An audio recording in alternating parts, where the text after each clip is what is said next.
Почитувани граѓани, почитувани медиуми, денес пратениците на ВМРО ДПМН имаат уште една шанса да работат во интерес на граѓаните, да ги прекинат блокадите и срамното однесување и конечно да се вклучат во процесите кои значат подобар живот и подобар стандард за граѓаните.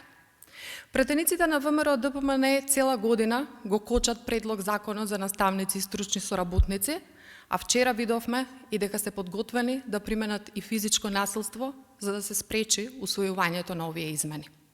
Затоа јавно ги поставуваме овие прашања.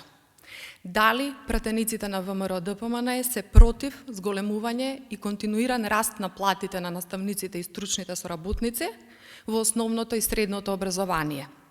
Дали пратениците на ВМРО ДПМН се против обезбедување на правна и економска сигурност на наставниот кадар и да им се овозможи вработување на неопределено време, наместо како што се научени да ги држат во неизвестност и да ги злоупотребуваат нивните гласови кога им е тоа потребно? Дали пратениците на ВМРО ДПМН се против тоа наставниците да добиваат додатоци за работа во ридско-планински региони, оделенско и класно раководство, работа со комбинирана паралелка? Или можеби се против овозможување на професионален и кариерен развој на наставниците?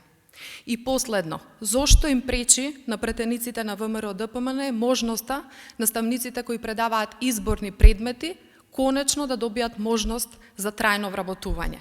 Само за подсетување меѓу останатите, тоа се и наставниците кои ги предаваат изборните предмети јазик и култура на ромите, бошњаците, србите и турците.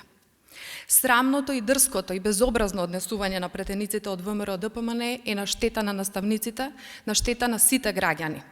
Ова парламентарно мнозинство ќе стори се да не дозволи деструкциите и блокадите на ВМРО ДПМН да успеат и да бидат усвоени овие законски измени, што ќе значат зголемување и континуиран раст на платите на над 27.000 наставници од основното и средното образование и трајно вработување за 4.700 наставници и стручни соработници. Ви благодарам.